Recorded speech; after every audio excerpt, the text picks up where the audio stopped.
যদি সবাই ফিরে যায়, ওরে ওরে ও ভাগা সবাই ফিরে যায়, যদি গহন পথে যাওয়ার কালে কেউ ফিরে না চায়, তবে পথের কাটা তুই রক্ত মাখা চরণ তলে একলা দলরে, তুই রক্ত মাখা চরণ তলে একলা দলরে, যদি তোর ডাক শুনে কেউ না আসে, তবে একলা চলো রে।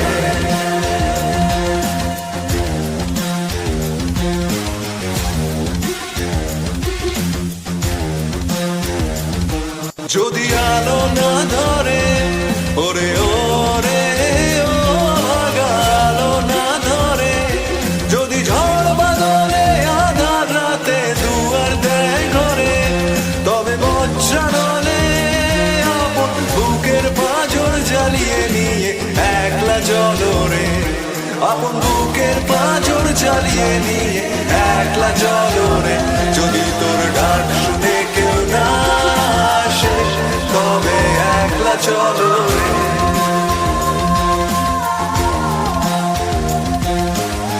একলা চলো, একলা চলো, একলা চলো, একলা চলো রে।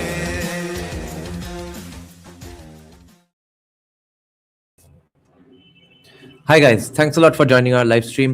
And today we have back with us for the second time veteran journalist, political thriller author, and an actor as well, Mr. Juggi Bhasin. Thank you, sir. Thank you so much. Thank you so much for giving me another opportunity to come on your prestigious show. So thank you. No, sir, the last conversation was a lot of fun, and the discussion could have gone on for about hours, but we had to cut it down. So today we are going to get into something we did plan to get into in the first live stream, but we couldn't because of a shortage of time. We will discuss the evolution of the different kinds of messagings and ideologies to be found in Bollywood. Not total in Indian cinema, but at least Bollywood mainly. So, Right. how was your childhood? What kind of messages do you remember from your childhood day movies? Okay. See, Bollywood has always been an intrinsic part of growing up. I mean, I'll give you a very interesting example. When I was a kid and Sholay was released, I still remember, and there was a lot of excitement about Sholay. And I remember our house help. I still remember his name, Ramdas. And somehow he managed to get a ticket. He had probably stood in a line or something.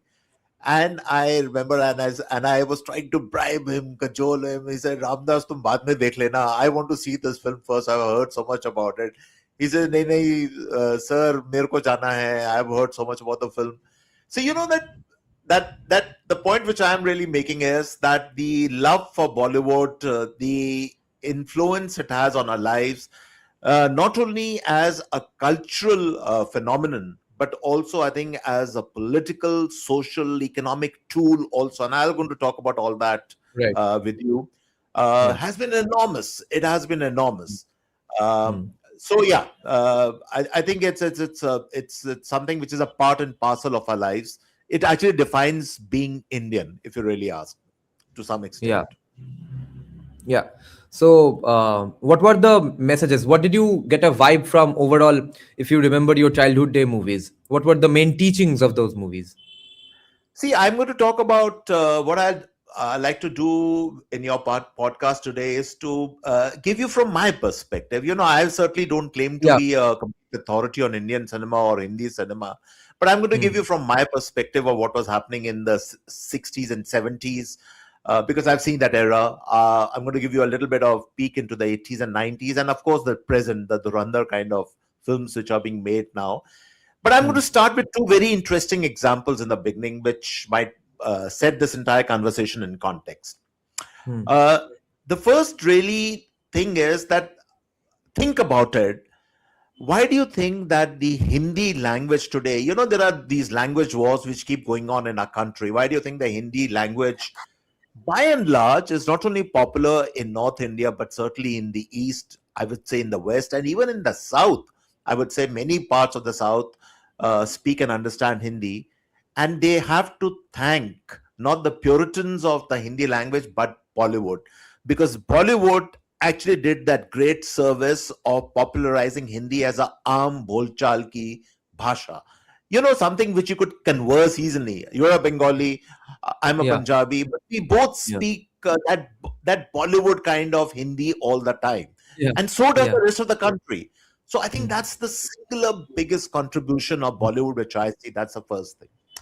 Number two, True. I'll give you another very, very interesting example, which viewers in the East, in Bengal, will certainly, some of the older lot will remember, maybe not the younger one. There was this very famous comment or a bit of a tussle which happened between Nargis, or the wife of Sunil Dutt, and Satyajit Ray. Yeah. And where Nargis said that Mr. Ray makes films which have no relation to, she said that they are not relevant for India. She makes films for himself. It was a very sharp, cutting remark, and I think Mr. Ray felt I think he was very fond of Nargis, and Nargis was also a great actress. He, of course, did not agree with that thing, but if you think about it, those two remarks of both Mr. Ray and Nargis, actually, for me, in one sense, both of them were correct. Bollywood, because films have to work at a very, very basic level, at a very, very plebeian level, where people have to Yeah. understand some bhasha. Like even in, Yeah. for instance, in Bengal, if you remember, Mm. everybody thinks that Bengali films are art house films, which is not the case. Most of the films are masala films, Yeah. and I've seen a few of them. So it has to operate in that way. But Mr. Ray was also correct. You need art house cinema also to cater Yeah. to the better influences or the better instincts Right. of both men and women. So both were Yeah. correct. So I think these two things we need to keep in mind before we even discuss Bollywood and Hindi cinema. Right. What were your favorite movies in your 16s to 18s, 19s? Okay, yeah, sure. I'm going to start with that. See, let's try and trace the trajectory, and very quickly. I'm not going to spend too Yeah. much time on these things, but for a lot of your younger viewers, they might also get Mm. a sense of what was happening. Yeah. You have to understand what really was happening in the 50s and 60s was something very, very interesting, because we had just come out of being an independent country. And so there was Mm. still a little bit of idealism which was left, and there were people were going back into mythology. A lot of mythological films were made. Mm. People were, looking for in divinity, in gods and stories of all that, in mythology. Mm. Then came the era of these socially relevant films. See, the 60s was all about, because a political philosophy was being practiced in New Delhi by Nehru, which was obviously socialism. So socialism permeated the kind of films which are being made. And then you have the Raj Kapoor kind of films, Avara, Shri 420 and all that. These are all the underdog kind of films. But there were two realities which are happening in India at that time, which influenced our films also. Despite the idealism, despite the fact that we had won our freedom struggle, we were looking forward to what was happening, going to happen in our lives. But there was also a sense of that we were not doing too well in the country, socioeconomically. There were famines, there were poverty was endemic. Youngsters wouldn't even know there was something called the PL 480 program, where we used to depend on food coming from America. Wheat used to come from America, and that used to feed the people. We were not self-sufficient in food at that point in time.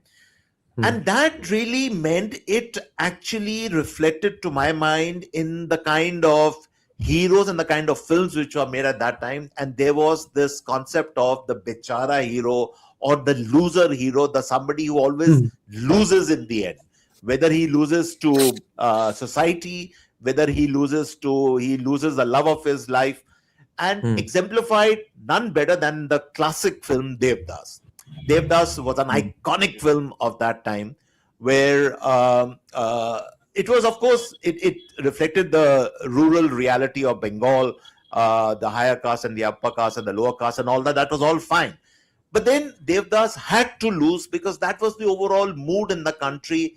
Then, of course, the Chinese aggression, all these things were happening at that time. There was always, the hero would always not win, he would lose.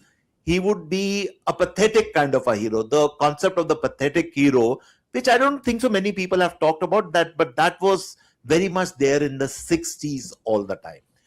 These are some of the strains. So Devdas was a very significant film. The female equivalent of the loser hero, the loser heroine, was Meena Kumari in Sahib Bibi or Gulam. So that trend was continuing in Hindi cinema. The films also were, to my mind, also a reflection of what Hollywood was doing. So to that extent, they were unrealistic. And I'll tell you what I mean by that.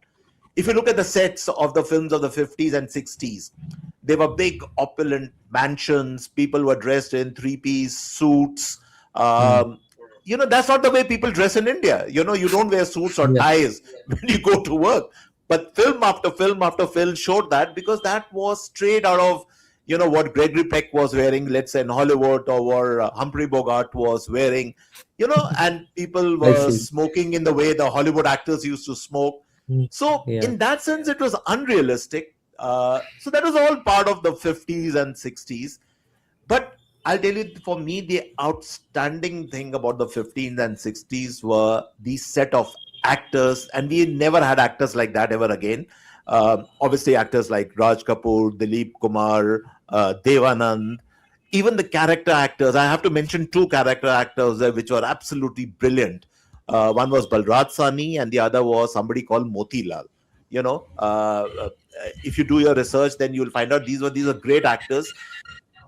Remember something very interesting about these actors? They were all stylized actors. They were not method actors like we have today. Okay, people who like a Nasiruddin Shah, for instance, or Om Puri when he was alive. They could depict a role, and you would not. It could be exactly like a replica of the man on the street. But these were more stylized actors in the tradition of Hollywood. Like, as I said, the Gregory Pecks of the world, the Humphrey Bogarts. So they were stylized actors. They were very, very powerful, charismatic actors. I think that was the word which I was looking for, charisma. So the 50s and 60s were defined by these kind of charismatic actors. Unreal. Even if Raj Kapoor was a Shri 420, but he would still be wearing a trouser which was cut in the fashion of what was in Hollywood at that time. So in that sense, it was a little unrealistic, but they were great stylized actors. So that was, for me, my recollection of 50s, 60s. Younger people, there were singers like KL Sehgal and all that. These are outstanding voices. So it was a very different generation. It was a generation which was not moved in reality, but very stylized, very influenced by Hollywood, very unreal, but at the same time, very charismatic and very fascinating. So that was that particular era. Even if it's unreal, did the escapism help the society? Well, I don't know if it helped the society, but it certainly, see, the function of Bollywood, you have to understand right from the beginning, has been that it creates a parallel universe for Indians. Okay. And very, very seldom that universe is very, very realistic. I'll talk a little bit later about the new wave cinema and all that, brought on by the likes of Om Puri and Nasiruddin Shah and all that, and Shabana Azmi. That was later.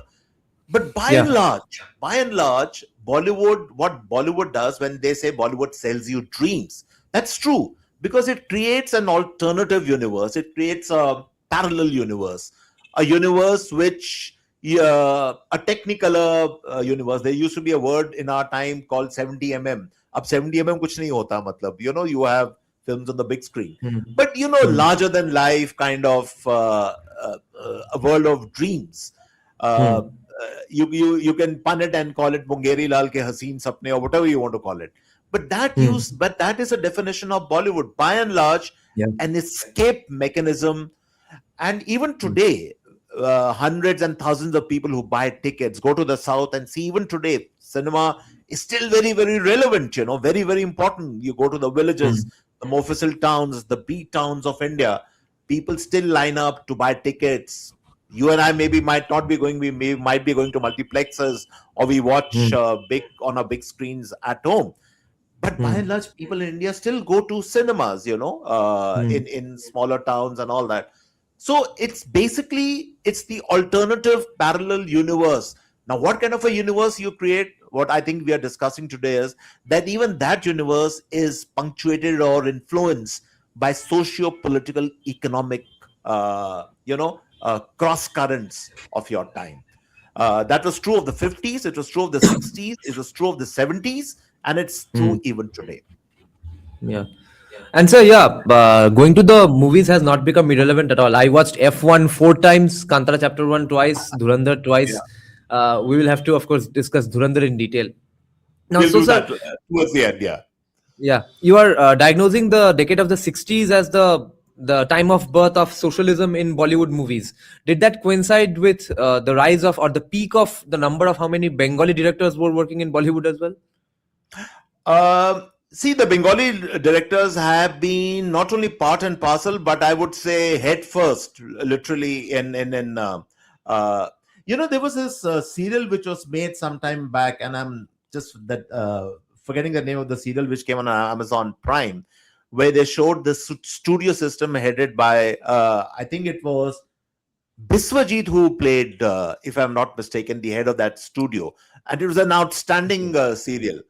Um, I see. and see the Bengali intellectualism, both in terms of direction, classic case, of course, being Gurudar, Rishikesh Mukherjee, Basu Chatterjee, all the pantheon of directors who worked in Bollywood.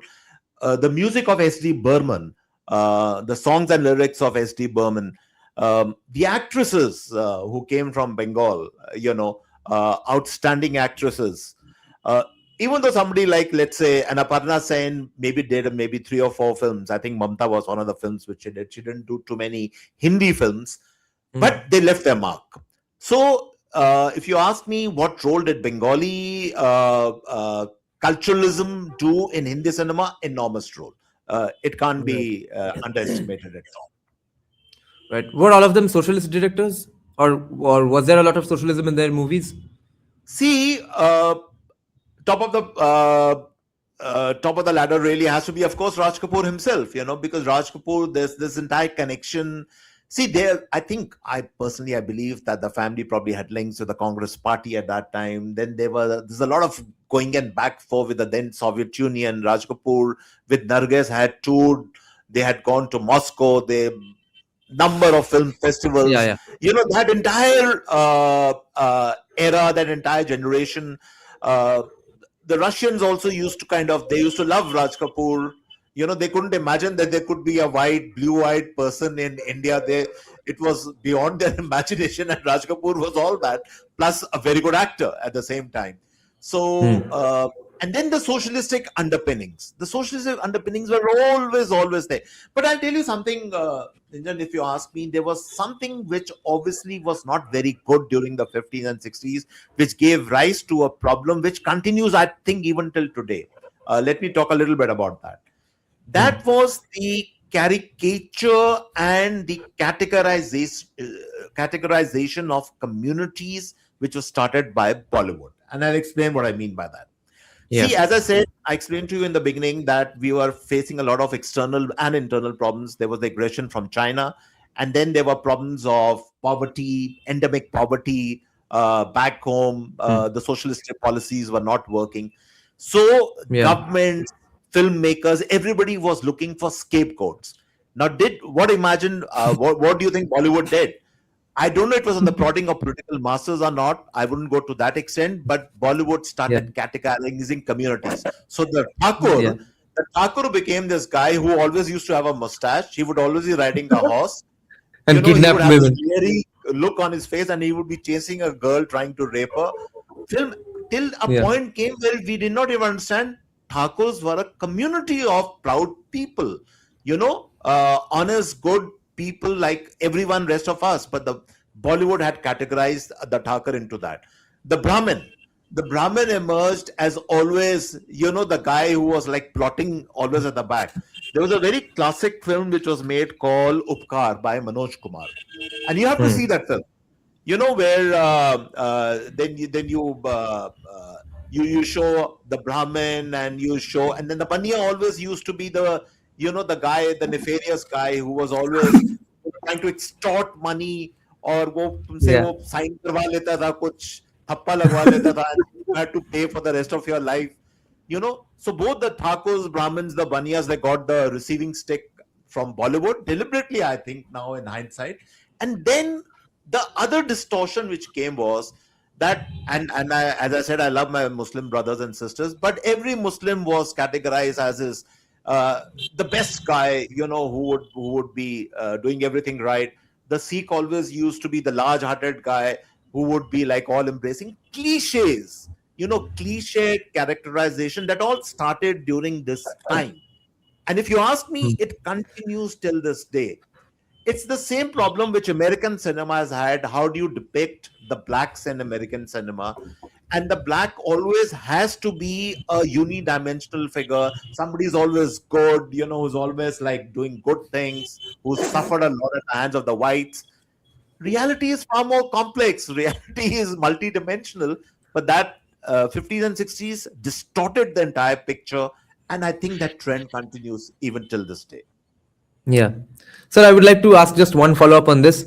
Were the Bengali directors specifically extra socialist, or were they just like any other director See, during I the think era? there were two strains which were going on. I think at that time, the beginnings of the Naxalbari movement had started. So there was a sense of leftism, socialism, radicalism that was evident. As I think we discussed last time also, there was a very significant film in Hindi cinema made at that time called Sagina Mahato, which was on the Naxalbari movement. But the Bengali directors were actually known more for their lyricism. And I'm Hmm. using the word lyricism not only in terms of songs and all that. I'm talking a lyricism in terms of photography, in terms of direction, in terms of uh, you know let me give an interesting example. The film called Chupke Chupke, directed Hmm. by I think Rishikesh Mukherjee, Dharmendra, and all that. Now, Hmm. look at the film. It's a classic film where Dharmendra, this tough guy, Amitabh Bachchan was again an angry young man, and how he molded them into that one of the greatest comedies of Indian cinema. Hmm. Dharmendra is totally unrecognizable as this guy who's this smart ass driver who knows very good Hindi, and who completely, who kind of floors the house with that he goes in because he's chasing Sharmila Tagore in that movie. So the Bengali directors really had a knack. And by the way, I have to talk about two Bengali directors, especially Rishikesh Mukherjee and Basu Chatterjee. These two directors made what I call middle of the road cinema, which Okay. was neither very art house, neither it was very Hmm. commercial. It was somewhere in Yeah, between, exactly. and it Yeah. appealed to a lot of people at that point in time. They were the Anurag Kashyap movies of that era. Sorry, who? They were the Anurag Kashyap movies of that era, in Yeah, that I zone. matlab, see, they were all. I'm just giving you two of the most famous names, but I'm Yeah. saying by and large, and let's not forget the music of S.D. Burman. Film after film after film, S.D. Burman was perhaps, to my mind, one of the greatest music composers of Bollywood. Absolutely phenomenal. So as I said, all these various trends were going on both in Bollywood. They were going on in, I think, to that extent in Bengali cinema also. And it was, as I said, by and large, if you ask me, unreal. It was not very much attached to reality. There were villains which are made out of nothing, but the character actors, Yeah. the villains were especially outstanding. Pran, I mean, uh, the villainy of Pran is like outstanding as an Hmm. actor. And Yeah. one more very important thing: all of them were untrained actors. They did not train in a film school. I see. They did not go. They Oh, did not go to the FTI or all these places. They were all I what you see. call homegrown actors. Even villains like Jeevan, Ranjit. There was somebody called Manmohan. Each and every of these guys was outstanding. There was this gentleman called Premnath. He used to come as a villain, T3 Manjan and all that. He was in a film called Johnny Mera Naam. I'm going to talk about that film a little later, which I think has Yeah. one of the most outstanding films of Hindi cinema. So these actors were outstanding. They had the screen presence, Right. their dialogue delivery, their diction was completely fascinating. Much Yeah. more than any method actor or anybody else can be. Yeah. So we will digress for just one question to something else, and then we will come back to the chronological discussion of the evolution. Sure, So I sure. need to know what do you think as a non-Bengali person about then Shulil Chaudhary taking over the industry, and then again now Pritam pretty much is again the king of Bollywood even now when Bengalis have pretty much have seceded float to every other ethnicity. Pritam still rules Bollywood, and as is Shulil Chaudhary.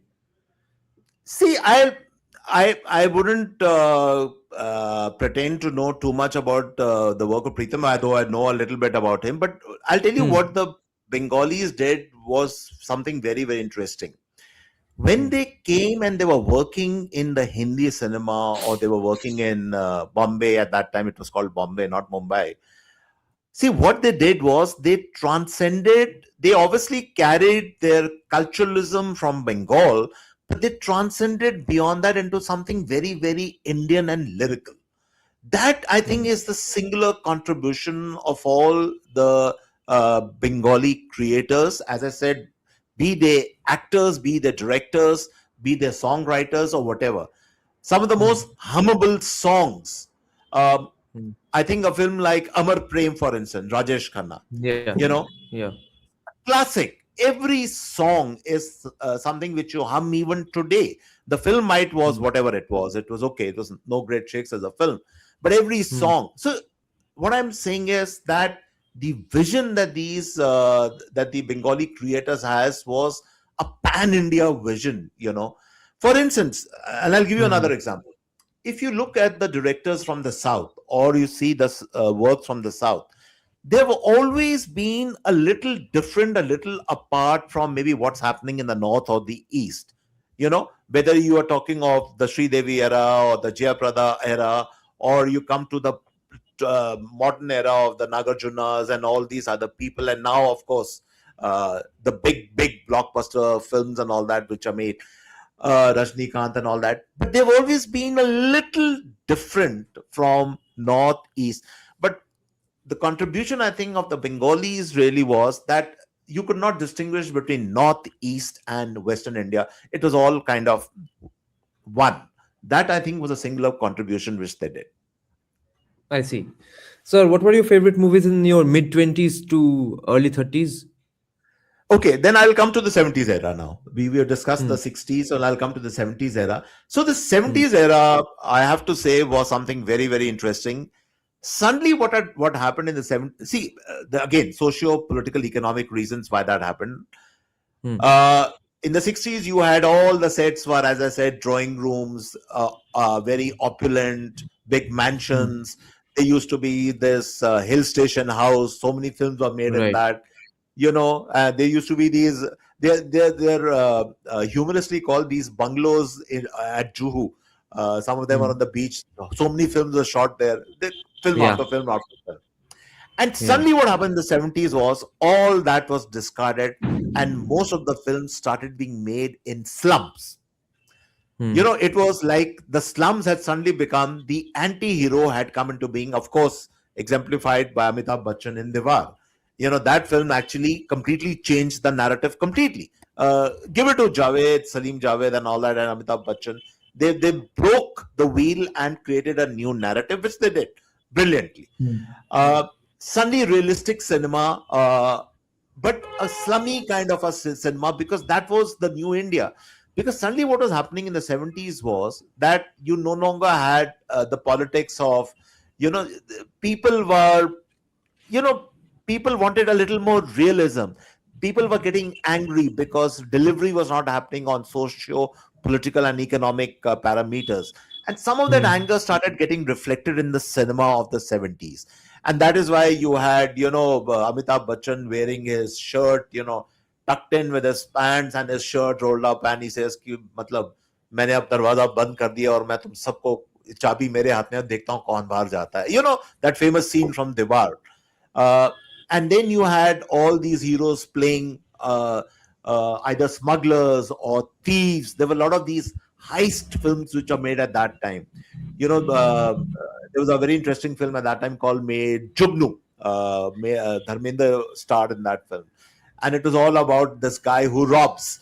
Robin Hood kind of a concept. You rob from the rich and you pay to the poor, because the disparity between the rich and the poor had grown enormously, and it was actually being talked about, being noticed, and people were very, very, angry. The people were not very happy at that time with the entire socio-economic progress that was being. So it started in a strange way, started being reflected in the films of that time. And that is why the anti-hero heroes were smugglers, they were thieves, Yeah. they were slumlords. That was a new hero actually. And the Yeah. chocolates hero of the 60s, the Rajendra Kumars, the Manoj Kumars, all of them completely faded away. They didn't stand a chance. Yeah. Another big trend was suddenly you didn't need very good looks to become a hero. Amitabh Bachchan, of course, exemplified that. And then the entry of somebody, a Bihari Babu like Shatrughan Sinha, as he was called then. He was not a good looker by any stretch of the imagination. But Shatrughan Sinha succeeded, both first as a villain and then as a hero. And so it became fashionable, and it led to eventually the entry of heroes like Ajay Devgan and all that. People who were not that traditionally, chocolate good-looking heroes, but they were people, sons of the soil, people who look like you and me, ordinary people. All that came in the 70s, actually. So the 70s, in that sense, I think was a very fascinating, a very interesting era. Some of the most interesting songs, some of the most maybe the plots were very, very similar. That I think the big problem in the 70s was the big problem that all the plots were more or less similar. The drug, the smuggler, all that. Then Yeah. they would the heroine and all that. But I want to mention here three films which I thought were the outstanding film of the 70s cinema. And if you permit me, I'm going to talk a little bit about three films. Yes, sir. Yes, sir. Please. First film, top of my list, which I think is perhaps one of the greatest films of Hindi cinema, is this film called Johnny Mera Naam. Johnny Mera Naam was directed by Vijay Anand. It had, of course, his brother Devanand in the main role. Hema Malini was there. It was some kind of a spy film, but it was an outstanding film, both in terms of direction, in terms of novelty, of characterization, in terms of this lost and found theme, which became a very central theme of Hindi cinema. Yeah. I think it also spilled over in Bengali cinema also. So many films are made there also. And Yeah. the villain, Premnath, was a villain in that. Outstanding. Iftikhar was a police inspector. The film, the dialogues, the way the entire screenplay had been written, absolutely brilliant. So that's the first one which I want to talk about. The other film, of course, as I mentioned earlier, was Diwar. Diwar again was a pathbreaker.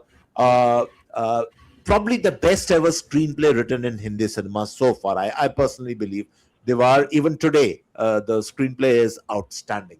And then there was another very entertaining film. It came from the south, from their Vijay Vahini studios, Gemini, one of the studios, and it was a film called Farz, which had Jitendra in the main role. That again was a bit of a spy thriller, whatever, but again a very entertaining film. So the 70s, by and large, poorly made films in terms of plot, in terms of story, but in terms of characterization, in terms of larger than life heroes, the likes of Shashi Kapoor and all these other heroes, they were outstanding. So the 70s was, I think, a very, very fascinating era.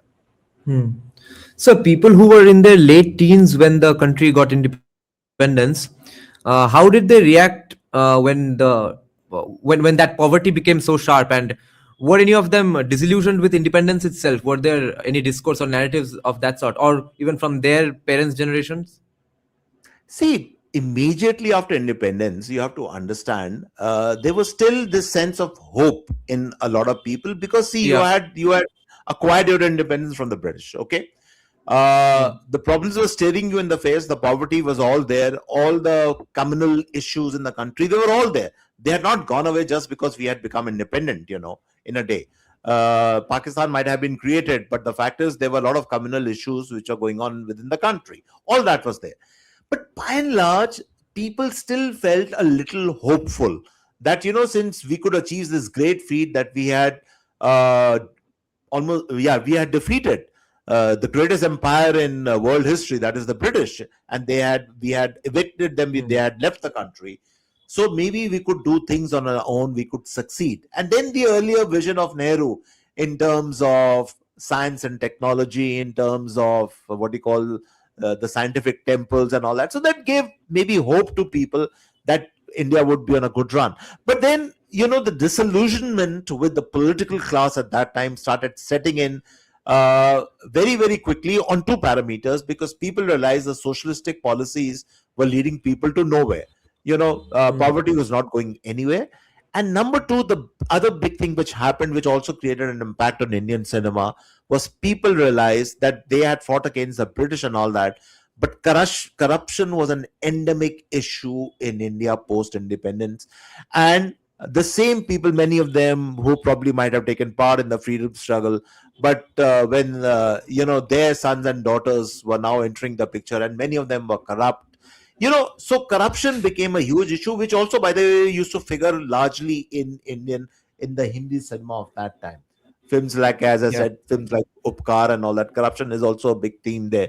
So what I'm saying is, it was a time both of hope but also of disillusion, where you realize that the problems are not going away.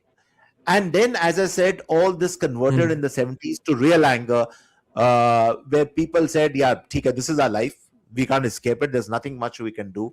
And so the film started reflecting that kind of slummy kind of life, which people Yeah. accepted, yeah, this is it, no way out, there's nothing much that can be done. Okay, so there weren't any murmurs of narratives like, "Oh, we should not have taken independence." Nothing of that sort. No, not really, not really. I mean, So everybody is I'm aware still, that there there was is, some unanimous yeah, decision conclusion that independence was still a good thing. independence was a good thing because please remember the other thing was people also figured Hmm. out very smartly that the British, how did the British rule? They ruled not by empowering the common people, but by creating an elite class. Again, there was this elite class of bureaucrats, contractors, people who used to get all the small group of industrialists. I mean, they used to rule the roost under the British, and there were people who profited under the British. But by and large, poverty was endemic under the British rule. So, Yeah, in that sense, we right. were much, much better off after independence. I see. So in your mid 30s, when you must have had a family now, did your film watching tastes shift drastically, or did they remain pretty much the same? See, as I said, somebody like me, because it's my background also, because I act on stage. And I have Hmm. also did a bit of a stint in Bollywood in the sense we were in 10 years in Yeah. Bombay. And at that time I did a few serials and nothing special really, one or two small Hmm. films. So Okay. in that sense, yeah. But more than that, I have always been fond of watching movies and everything. But the watching continued. But and then now I'm going to talk a little bit of the 80s. What the big Hmm. change which was happening in the 80s? See, in the 80s was, to my mind, the worst phase of Indian cinema. Worst phase. And I'll tell you the simple reason for that. This entire Bhaigiri culture completely swamped Bollywood. First of all, the entire financing of Bollywood, as we all know, was overseas. Dubai, the Dawood thing, the Bhais, every The second film that was petrodollar made money, the petrodollar money getting into Bollywood, right? completely, it was completely financed by these characters. There was no corporate inside. The studios were struggling at that time. The big studios of that time. Um, just to give you a very interesting example, Yashraj films have always been doing well, but the brother of Yashraj, that is, I think, uh,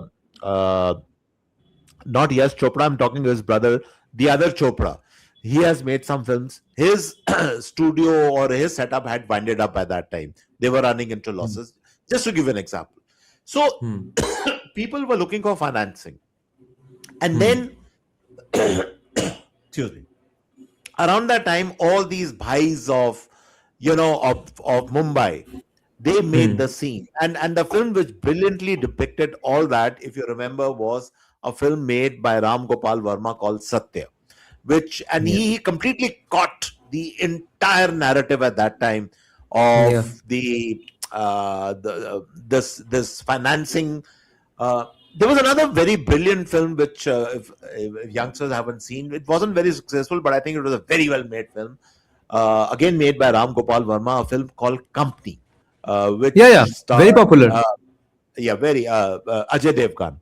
Very well Yeah. made film. So these two Yeah. films, to my mind, are this.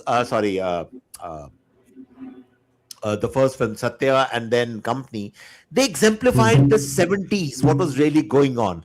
The gangsters, the malls, the women, everything was up for sale, the corruption in the police forces, what was happening in Mumbai, especially, and how it completely affected filmmaking.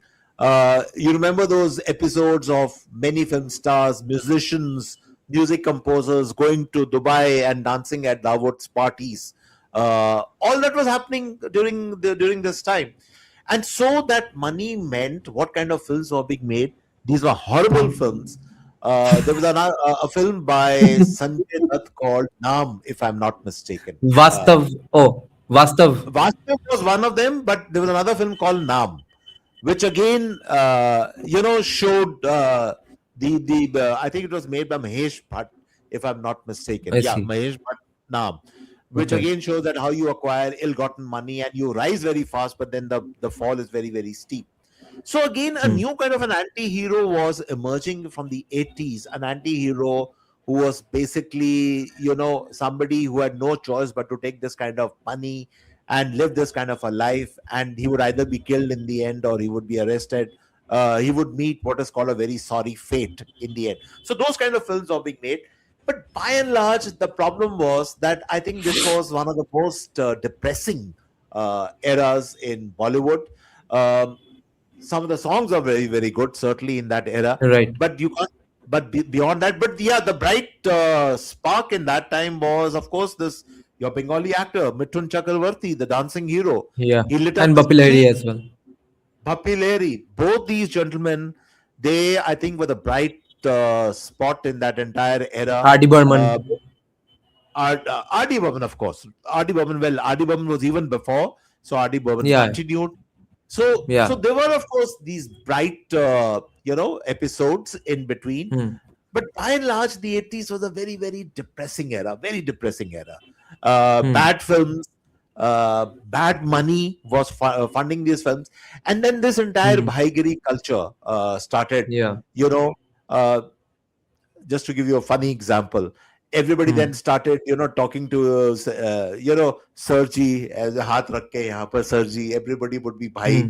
bhai aage, as a bhai was like, the ultimate person who you had to bow to and all that.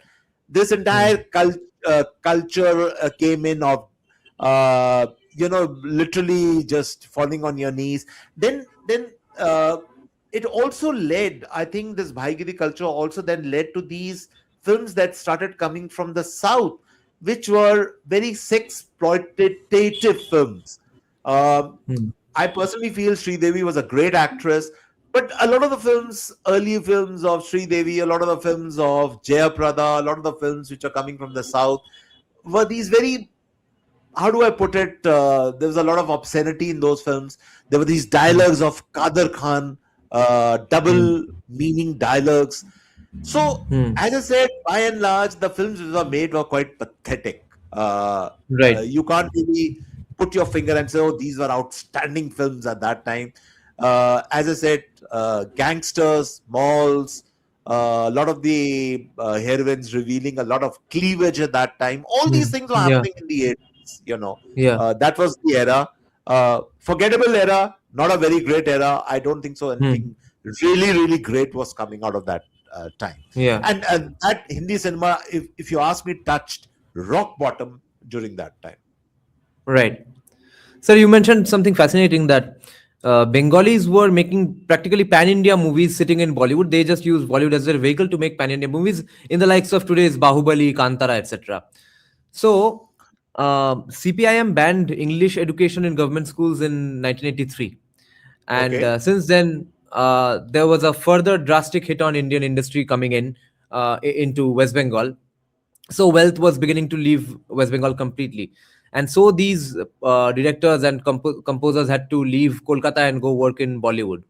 So could it be said then that just because of CPIM's ban of English, actually Bengali language suffered to that extent that it could have become the pan-India language of cinema, and it got prevented from getting there, just because of I CPIM's didn't. save Bengali policy, ended up killing Bengali.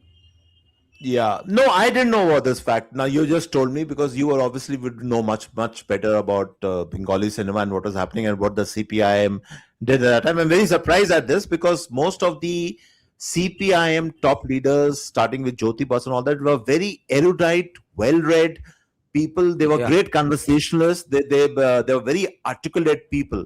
yeah, Even if you remember Sitaram Yechuri and all that, these were people who are extremely articulate and very yeah.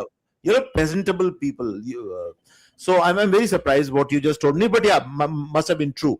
But I'll tell you something very very interesting which I spot out. I wouldn't know the details about what happened and how it affected Bengali cinema, but just think about it. When Tamil cinema makes a film today, or when Telugu cinema makes a film, they make a film which matches uh, in terms of earnings, both within the country and overseas markets, something which the entire Bollywood cannot even match.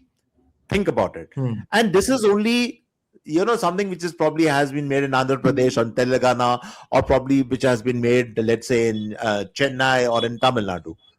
How Hmm. do they do it? And why is it that if you think in terms of Bengali cinema, or even you think of Gujarati cinema, or the most poor country cousin in that sense, Punjabi cinema, for instance, they never Hmm. had any film which ever came up to that level in terms of earning, in terms of exposure, in terms of this. It is not uh, Hmm. the lack of people who want to see films, because I think the craze to see films is equally there both in Tamil Nadu as it is in West Bengal. Okay, Hmm. now that's a very. I'm just leaving a very, very interesting insight. Why is Yeah. it that these blockbuster films could never gain traction in, let's say, in West Bengal or in Bengali Hmm. cinema? And the Hmm. Bengali directors or the Bengali actors, if I remember, somebody like Rituparna Sen Gupta, for instance, Yeah. she has done a number of Bengali films, but I think she Hmm. always wanted to, if I'm not mistaken, she always wanted to carve a place for herself in the Hindi film industry. Okay, Hmm. uh, and that's true for a lot of other Bengali actors also. So why Hmm. is it? I mean, that's a question we need to ask ourselves. What is it that the South cinema gets so right that they not only make very, very interesting films, larger than life films, but films which earn a lot, which do very, very well. They have actually been doing better even than Bollywood films, if you ask me, in this cinema. Hmm. How do they do it? Yeah. Whereas other regional places can't do better. I mean, I wish I had an answer to this. I don't have an answer, but I think I can pose this problem, and we need to understand this problem. Yeah. As for West Bengal, of course, the wealth leaving the state was one reason done by communists. But other than that, because of the ban on English education, since the access to the English language was cut off completely to anybody who could not access the topmost elitist institutions just in Kolkata alone, everybody else's access to the entire world was cut off forever. And Hmm. so social upward But then, mobility got stuck to just three castes in Kolkata. And so but then, therefore the how competition would the that impact on the indigenous Bengali movies? I mean, I can understand you cut off the access to the English language if they have done that. The But why competition would for it? them to get better at their job got cut away because it Okay, got became a maybe, very very exclusive small group, and so maybe. they did not See, have to progress. if I can lay my finger on on the problem and maybe give a solution, let me say this. Mm. I think the difference between regional cinema and when I'm talking of regional cinema, I'm talking of maybe, for instance, as I say, Gujarati, Bengali, even Bhojpuri cinema, if you ask me, Yeah. and South cinema is this: that there is a certain degree of clarity, there's a certain degree of aggression, there's a certain Mm. degree of experimenting with filmmaking, uh, path breaking experimentation, if you ask me, in the South, which has never been evident in the other regional cinemas. I'm not talking of Mm. India cinema, I'm talking of the Mm. other regional cinema. Yeah. Regional cinema has always acted as, in the north and the east, has always acted as the poor country cousins of Hindi cinema. Yeah. That's the big problem. Whereas South has always independently carved a place which is completely uniquely their own. In fact, the Yeah. opposite, it's true that Hindi cinema sometimes, apes South cinema. So I Yeah. think These that's a big days. difference. Yeah. Yeah. Sir, how much is the influence of simply Punjabi culture on Bollywood today? Look, it's exaggerated, if you ask me. Hmm. What happens is that some of the film families of Mumbai are Yeah. old style Punjabi families. That is true. Uh, Okay. Obviously, we all know about them. The Kapoors, for instance. Yeah. Then the Yash Chopra camp. These are all Yeah. Punjabis, but then they are Mumbaikars. I wouldn't even call them Punjabis really now. I'm not even sure if half of them can even understand or speak Punjabi. I Uh, see. but yes, I think what the Punjabi thing which they carry with them is this degree of aggression which they have, Hmm. in Yeah. terms of not only filmmaking, but in terms of marketing, in terms of distribution, in terms of selling their territories and films overseas. That's the Punjabi element only. Hmm. It's a very, very uniquely Mumbai kind of filmmaking. It's, as I said, and I told you right in the beginning. I think the reason why the Hindi language is popular all over the country is all they really have to thank Bollywood for that. If you Yeah. had left it to the Puritans to it would have been very, very difficult for Hindi language to become popular, but Bollywood did the impossible. They achieved that. And so this entire way of speaking, and you have to be in Mumbai to hear that, it's so colloquial, Yeah. it is so interesting, and everybody understands it like that, so Yeah. that's the Yeah. biggest gift of Bollywood. So the Punjabi Yeah. element is there, but it's not something very, very unique, I would say. uh, Okay. yeah. Sir, were the 90s and 2000s significant at all in terms of movies in Bollywood? 90s and 60s was significant because I think we haven't mentioned, because I have to go back a little bit from the 70s and 80s to the 90s. I have to Okay. mention a little bit about the new wave movement, the new Yes. cinema which was coming in. Yeah. So yes, the most outstanding film of that time, which even today I have watched at least 3 or 4 or 5 times, I think, is a film called Ankur, which was made by Sham Benegal. Yeah. Ankur, of course, starred Shabana Azmi and Anant Nag. I think it is one of the greatest films again of Hindi cinema. Uh, and even though it was art out, the way they showed the class differences, the entire conflict between the landlordism and the peasantry. Uh, and those kind of films, by the way, have been made in Bengal also, because the entire theme of landlord versus the peasantry is a very concurrent theme in Bengal. But the way this film captured it, I thought was brilliant. And then he followed it up with Nishant, Sham Benegal. Again, a very brilliant film. The two other very interesting films of that time were, there was a film called Ardha Satya, which had Om Puri, where he played this inspector. Very realistic, very gritty. I think Govind Nihalani, I think he directed the film. Outstanding film. But even some of the other cinema which was made at that time, art house like Bhumika, Mandi, all these films are very, very interesting. But here's the thing which I need to tell you about art house cinema. There was again a very interesting film made by a Bengali director called Par, which had Nasiruddin Shah, which I think was an outstanding film. Par. Um, the problem with art house cinema or all the cinema at that time really was that yes, it was path breaking. It was films which were inspired really from two sources from the West. They were inspired from the work of creators like Jean-Luc Godard,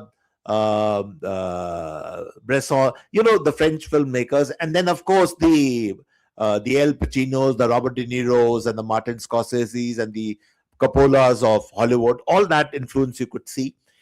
That's very true. The problem with art house cinema in India was that it never really became mainstream cinema. It was accepted by niche audiences, the pre-multiplex audience, you could call it, but it was not something which you could emotionally connect with. You understand what I mean? It was great cinema to watch in terms of novelty, in terms of art, in terms of form, in terms of characterization, method acting, all that was there. Lots of these terms are used, Stanislavski's school of acting, this and that. But you could never emotionally connect with it. The way you could emotionally connect with the Bollywood heroes, for instance, or with the Bollywood character actors, or the Bollywood, that you could never connect with Nasiruddin Shah emotionally in that sense. You would always be watching कि हाँ वो मेरे घर में जो वो आता है ना सवेरे सब्जी वाला, वो जो मेरे को फ्रूट देके जाता है, तो Nasiruddin Shah can play him like exactly the same guy. But can I emotionally connect with Nasiruddin Shah? I won't be able to connect. I'm being honest with you. And that's true for a lot of that art house cinema of that time. People could not emotionally connect. So in that sense, it has survived, but it has also died in a certain way. And that is why you find today all the same graduates. These are all graduates who came from NSD, National School of Drama, and from the Film and Television Institute. The same people who today come from NSD and FTI, they don't even waste their time with art house cinema. They straight away go into making relevant, interesting films. The kind of films which are coming today, which is far more emotionally connecting to people. And that is why, you when you see a Rajkumar, for instance, Ayushmann Khurrana and all these other actors today, you relate with them because they are living a kind of a cinema which is far more relatable. I think where Nasiruddin Shah, Om Puri, Shabana Azmi, and all these people, if you are, and I'm using a very controversial line, failed, was that they created great, interesting cinema, but never emotionally connecting cinema. Then would it be fair to conclude that art house film era did not generate any joy in the audiences? It was just devoid of any joy. That again depends upon the definition of joy, what we are talking about. All I'm saying is, see, films have to connect both at a cerebral level and at an emotional level if they really have to be successful. And of course, we will talk about Dhurandhar in the end, but why it connects both on the cerebral level and the emotional level. The problem with art house cinema or the Sham Benegal kind of cinema or the Nasiruddin Shah kind of cinema was that, you are watching something, but at the back of your mind, you knew there is a foreign influence somewhere here. It is that kind of artistic wheel which is turning out here. But it is not something where emotionally you are connecting. I have to, by the way, mention one actor out here who did something very, very interesting during that time. And that actor was Shashi Kapoor. See, Shashi Kapoor he started his career as this chocolate romantic hero. And he was outstanding in that, even more than his brother, than Shami Kapoor, for instance. Shami Kapoor was not his brother, but his uncle or whatever. Shashi Kapoor did something very interesting. he then switched over and became a producer for art house cinema. You know, the films Hmm. which he produced at that time, like Junoon, for instance, Hmm. 36 Charangi Lane, if you remember. Hmm. Uh, Yeah. so he was a guy who, if you ask me, straddled both worlds. The world of commercial cinema. He made that fantastic film with Rocky called Sharmili, which was such an emotionally connecting film. If you have to see that film. And then he made a film like Junoon, which again was a very, very interesting film. It was on the 1857 mutiny. So, to that extent, he was that single actor who bridged both the worlds, the commercial world of Hmm. Bollywood cinema and the art Right. house world. So, he was the only one, I think, who could do that. Nobody else was able to do it. Hmm. I think Srijit Mukherjee made the most significant attempt at this particular genre in West Bengal. Uh, Sir, then do you think if I said the sentence that Anurag Kashyap, the phenomenon of Anurag Kashyap and Bahubali are the two most significant things to have happened to Indian cinema in general in the last Yeah, 50 years, and can it be can Indian film industry described to be whether with a pre Anurag Kashyap and post Anurag Kashyap era, or a pre Bahubali and post Bahubali era? I agree with you. I agree with you. See, Anurag Kashyap, whether you Okay. like him or not, see, the problem with Anurag Kashyap today is that I think today of him more as a political entity who is commenting on politics all the time rather than talking Yeah. about cinema. Yeah. But then there is a reason for that, and I'll give you that reason. It doesn't matter it's Anurag Kashyap or it is X, Y, or Z. Any creator has what I call a certain period of time when they are at the zenith of their creativity. And after that time, then they start going down.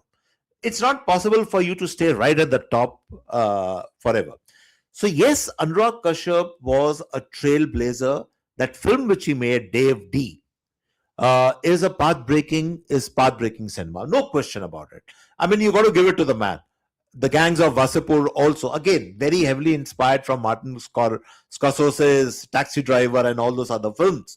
But give it to him, it still was those part one and part two were very, very interesting films.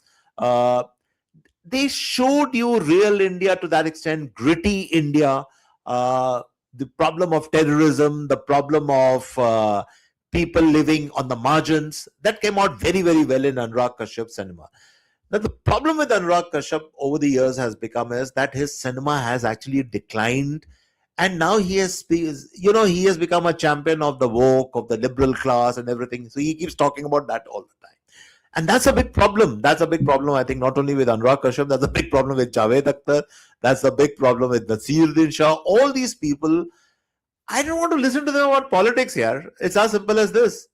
Politics अगर मुझे सुनना है तो मैं किसी politician को सुनूंगा ना. Why will I listen to these people? That's the point.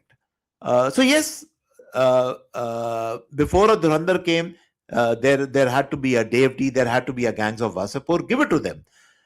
Even give it to Ram Gopal Verma also for the film which he made, Satya. Even Of he's course, been of a course. pioneer in that thing. There would be no Anurag So Kashyap if there was no uh, Ram Gopal Verma. there would be no, sorry, There would be no there would Anurag be Kashyap no. if there hadn't been a Ram Gopal Verma. Absolutely, absolutely. Mm, And it's a pity if you look at the trajectory of both these directors. What is the trajectory? mm, Ram Gopal mm, Verma started so brilliantly with all the films that he mm, was making. He made another mm, film with Nagarjuna, which was again a fantastic film, Shiva, if I remember. mm, He made all those films, Ram Gopal Verma. mm. And then what did Ram Gopal Verma do?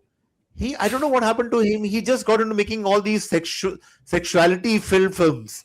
I mean, he completely, Yeah. completely lost it, yeah, if you ask me. Even the Completely Sholay lost it. remake was so weird. Kula Risse was an atrocious film. I didn't watch it, of course, but मैंने उसके थोड़े snippets देखे. मैंने कहा यार ये क्या बना रहा Yeah. है ये आदमी. Yeah. And same trajectory of Anurag Kashyap, as I said, started so brilliantly, and then he got caught into this liberal narrative. See, you Yeah. can practice your politics, you can say whatever you want to say, but Mm, when it starts compromising your craft, when it starts mm, compromising your creativity, then mm, I'm sorry, you are no use to me. It's as simple as this. See, you we will give credit to somebody who will produce something which you can relate to. I'm not going to relate to listening to the political pronouncements of these people. I'm not interested in that. I want to see good films from these people. But I think probably that same law which strikes everybody has struck them also. They were at the zenith of their creativity. Now they have nothing to show or to tell people, and that's why it's all gone downhill for these people. Sir, Bahubali versus RRR, which is a better film, and which one is more significant in creating a sort of a historic direction change in Indian cinema and making it pan Bahubali India again? versus which one? Sorry, Bahubali versus which one? RRR. Yeah. See, these films, I'll give you a very interesting example again here. There was a recent conversation which took place between James Cameron, who made Avatar, as you know, and between one of the South, the director of one Bahubali. I'm forgetting his name right now, but they were in a Rajamouli. conversation. Rajamouli. I'm sorry, Rajamouli. Correct. So RRR director, yeah. That's right. Now, why was James Cameron in conversation with Rajamouli? James Cameron, who's made close to about 5 or 6 billion, worldwide from his films, he recognizes that Rajamouli is this director who has created what I would call spectacle film, which is larger than life, anything which you might have ever seen before. And that is the success of films like Bahubali, as you said, RRR, even Hindi cinema films like Chhawa and all these other films which are coming. The concept here really is that you are working, these filmmakers are working on your senses, and they are taking your senses to some other level or degree, which has never been done before. This is what James Cameron trying to do, let's say in Avatar 1. I haven't seen Avatar 2, but this is what he tried to do. You work on both your visual and your auditory senses, both in terms of photography, in terms of the music score. There's not so much of dialogue, I would say, but in terms of spectacle, which something like you have never ever seen before. And if there's one film which way back, I think was a precursor to all that, was in 1975, Sholay, if you remember. Sholay, to that extent, was a visual spectacle, besides obviously being great characters, screenplay, and all that. So yes, I agree with you. All these filmmakers are the people who have made Bahubali, RRR, and all these films. Credit them with this vision of filmmaking, which is larger, not larger, but larger than life. Something which is beyond that. So it's even if you remember the guy who won these for the music score, the dance moves in that film, when they were doing this fantastic dance which won the Oscars also. La La Land. No. I'm talking of the Hindi film, not La La Land. I'm talking of RRR. RRR में, sorry, RRR में ही तो था वो, that particular dance. Natu. Correct. So what was that all about?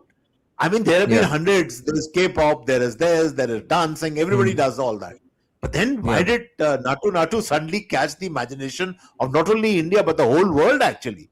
Think about it. Yeah. It's the way they depicted it. It's the way they choreographed the entire thing. It's the way they filmed it. Yeah. So that is the superior edge which the South filmmakers bring, which is like a brand in itself, It's like nothing which you've ever seen before. Yeah. In terms of messaging, ideology, and quality, Gangs of Wasseypur or Anurag Kashyap, the phenomenon of Anurag Kashyap, was a historic, significant, I think, direction change in Indian cinema. And then so was Bahubali and RRR. Is Dhurandhar the successor to that kind of a direction change, both in terms of ideology as well as quality? Yeah, let's now finally talk of Dhurandhar towards the end. Absolutely. See, I'll give you today my take on Dhurandhar, which is a very interesting take. I don't think anyone has given this take before. Dhurandhar, I'll talk of the film later. It's obviously a brilliant film. Why it has been so emotionally connecting with the Indian masses, and I'll give you the real reason. What had happened in Operation Sindhu was that we won that war, that short war with Pakistan, but unfortunately, we lost the narrative because the Pakistani propaganda, the narrative, was very, very, you know, it overwhelmed us. The whole world believed that Pakistan had scored some victories, military victories, and all that. And people in India were very unhappy because everybody knew that we had actually won the short war. See, what Dhurandhar has actually done is to give it back to the Pakistanis and score a kind of a media victory over Pakistan to that extent. And that is the emotional connecting point of Dhurandhar. That vacuum which was there in terms of narrative, which was felt after Operation Sindoor, where we lost the narrative, though we won the war, that narrative has been won in terms of media, audio, visual, in terms of a film by Dhurandhar. That's my first take on it. The second part of Dhurandhar, why it is significant is because for the first time in Indian cinema, it is addressing reality as it is.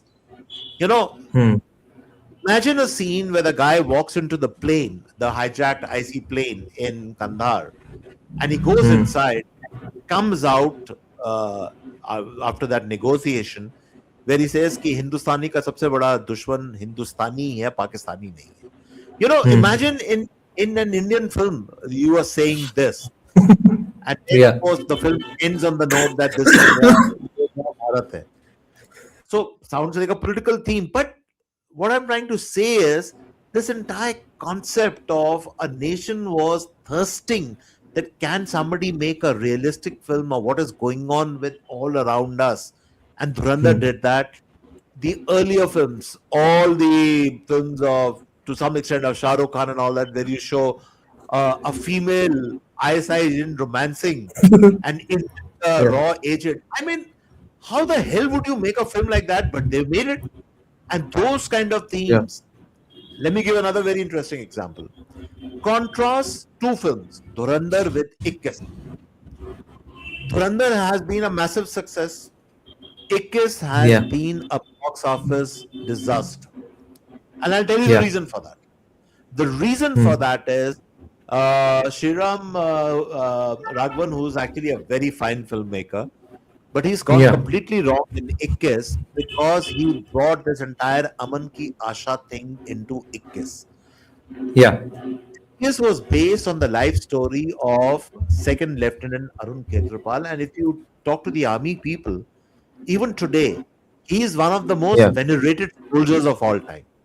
Now, if you have to make a film on Arun Khetrapal, you have to make it about his tank glory, tank battles, and all that. And what did you do? You started thinking in this, this Pakistan thing, it's an anti-war film. What do you mean by an anti-war film here? If you're making a film about Arun Khetrapal, show his bravery and that's it. Let the people decide after that. Why do you want to bring your interpretation of what this entire pro-Pakistan, Aman Ki Asha nonsense? And that's why it gets bombed. And Dhurandhar succeeded. I wouldn't want to live in a country where Dhurandhar flops and Ikis becomes a success. No, that's not a good country to live in. Exactly. I mean, I feel so sad because the theme is about Arun Khetrapal, who is one of the most respected war heroes of a country. And what do? You make a film and then you are tom-tomming all around. This was Dharmendra's last films. He was like Aman Ki Asha and all that. We don't know what Dharmendra's philosophy was, political philosophy and all that. And that's not relevant. If you make a war film, then please, for God's sake, make a war film as it is. One of the greatest war films which I've ever seen is a film called Saving Private Ryan. Okay? And Saving Private Ryan, like Dhurandhar, is a gritty, no-holds-barred film. It doesn't, give you the social messaging. It just talks about the conflict, the war, and what goes on out there. That's it. That's all you need to do. When you start putting in your own ideas and on your own, coloring it with your own Aman Ki Asha anti-war nonsense or whatever you want to call it, then people are not going to accept it. Yeah, it's as simple as this. Sir, are you a film movie buff as well? Have you watched? Do you like movies like American Sniper, 13 Hours, Lone Survivor, and even a few I'm good a complete men? movie buff. I watch everything from Jagu Dada to the most Hmm. esoteric art house cinema. I watch everything Okay. here. So Okay. my I wouldn't say I have a knowledge of every practical film which is made, but I have a Hmm. fairly extensive knowledge of filmmaking. Hence, I do watch a lot of cinema, and I do watch a lot of international cinema also. So, have you watched those American Sniper type movies about Navy SEALs and stuff, or even League of no, not Yeah, a League, a Few Good Men, from which a Shaurya few is good. Yeah, adapted. and then somebody tried to make a hash of a movie in India also on A Few Good Men. A Few Good Men was an outstanding Yeah, movie, Shaurya. And Yeah, I personally believe Tom Cruise, he should either have got the Oscar for A Few Good Men or for Jerry Maguire. He did not get it. I don't know why. yeah, He actually deserved it completely. But yes, completely yeah, outstanding film. See, yeah. there is a lot of influence from Western filmmaking, which we should look at because it is great cinema. The cinema of, let's say, I was talking earlier about El Pacino, Robert De Niro, Francis Ford Coppola, Martin Scorsese, Yeah.